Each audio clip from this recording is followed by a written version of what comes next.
Halo semua, salam sejahtera Malaysia. Selamat datang ke channel Fels Lifestyle. Terima kasih kerana bersama di dalam channel ini. Saudara-saudara, ini satu kejutan kepada kepimpinan politik dan khususnya kepada Parti UMNO Barisan Nasional. Kerana disahkan salah satu pemimpin ataupun antara bos besar, pemimpin besar UMNO Barisan Nasional disahkan menerima rawatan di IJN. Beliau adalah Menteri Besar Pahang, iaitu Wan Rosdi Wan Ismail. Nah, saudara-saudara, setelah saya mendapat maklumat ini, saya juga berfikir bahawa MB Pahang sebagai Wan Rosdi Wan Ismail sebagai MB Pahang, saya berharap beliau akan sihat secepat mungkin kerana beliau adalah Menteri Besar dan perlu memegang jawatan itu dengan sebaiknya menjalankan tugas. Namun persoalan yang timbul adalah, adakah beliau berkemungkinan ataupun berisiko untuk melepaskan jawatannya ataupun meletakkan jawatannya sebagai MB Pahang selepas keadaan kesihatan beliau ini. Namun saudara-saudara, kita berharap MB Pahang akan sihat. Nah, saudara-saudara, di dalam artikel daripada Malaysia Kini, MB Pahang terima rawatan di IJN. Menteri Besar Pahang Wan Rosdi Wan Ismail akan menerima rawatan di Institut Jantung Negara IJN di Ibu Negara bermula esok sehingga 1 tarikh yang akan ditentukan Dr. kelak. Artikel ini pada 6 Jun. Perkara itu dimaklumkan Setiausaha Kerajaan Pahang Zulkifli Yaakob dalam satu kenyataan ringkas hari ini. Sehubungan itu, saya menyeru semua pihak bersama-sama mendoakan agar rawatan yang dirancang berjalan lancar dan dipermudahkan Allah, katanya. Nah, saudara-saudara, berkaitan dengan isu ini, seperti yang kita tahu, Wan Rosdi Wan Ismail adalah salah satu pemimpin daripada Kerajaan Perpaduan, karena beliau berasal daripada Parti UMNO Barisan Nasional. Dan saudara-saudara yang amat dihormati semua, berkaitan dengan isu ini, kita berharap bahawa MB Pahang akan sihat semula, sihat seperti sedia kala. Seperti yang kita tahu, MB Pahang hari ini Wan Rosdi Wan Ismail yang memegang jawatan sebagai Menteri Besar Pahang. Beliau juga merupakan ahli Dewan Undangan Negeri Pahang dan beliau adalah merupakan adun Julai sejak 2004 dan mewakili BN UMNO. Pada peringkat parti, beliau ialah pengerusi Badan Perhubungan UMNO Negeri Pahang dan ahli Majlis Kerja Tertinggi UMNO. Nah, saudara-saudara, kita doakan supaya MB Pahang akan sihat secepat mungkin. Sekian saja untuk kali ini. Teruskan bersama di dalam channel ini untuk info yang seterusnya.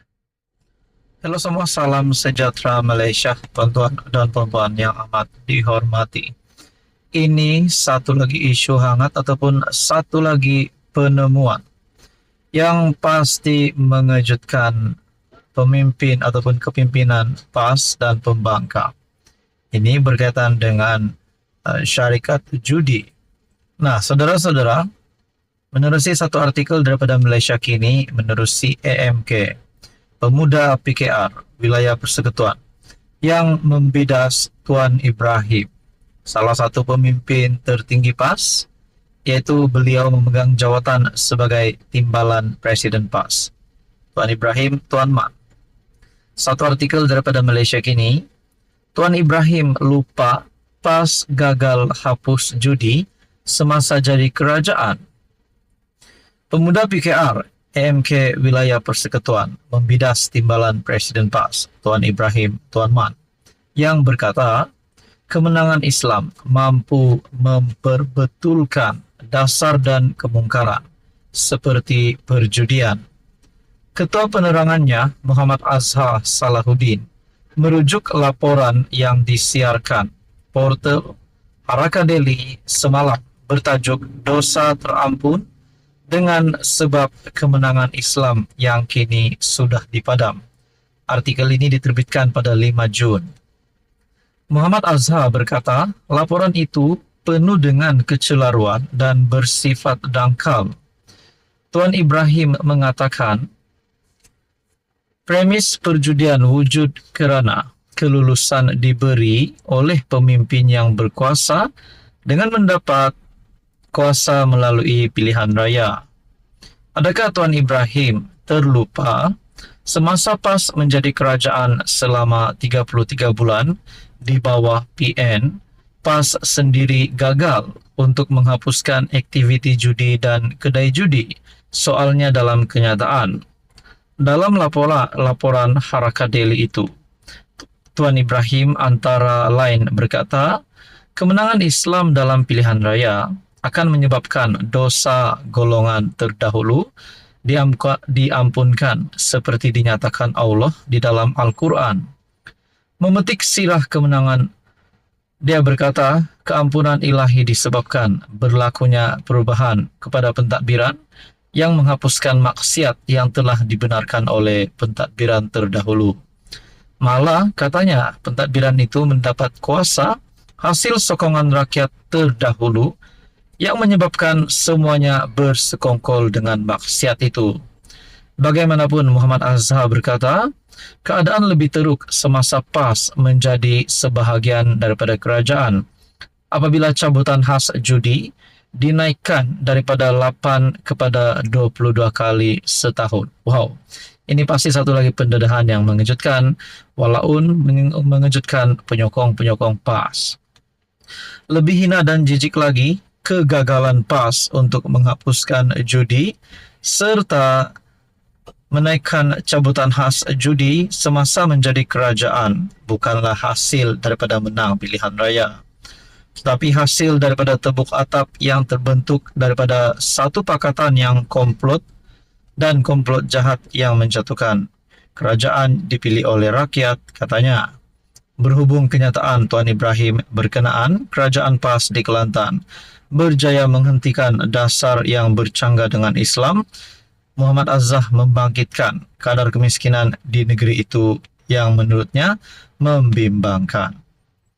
Setelah bertahun PAS mentadbir Kelantan, kemudahan infrastruktur dan penyediaan air bersih kepada rakyat Kelantan sendiri PAS gagal untuk laksanakan, sehingga rakyat Kelantan mula rasa terbeban. Nasihat saya kepada para pemimpin PAS supaya berhentilah daripada mempergunakan nama Islam sebagai modal politik murahan untuk menipu rakyat. Buktikan kehebatan Islam itu daripada perbuatan dan bukan hanya daripada penipuan halusinasi. Berkaitan dengan ini, bukan saja pemuda PKRI-MK membidas PAS, tetapi beliau juga membuat kenyataan berkaitan dengan pentadbiran PAS di Kelantan. Jadi saudara-saudara, berkaitan dengan isu ini, apa komen Anda? Sekian saja, teruskan bersama di dalam channel ini untuk info yang seterusnya.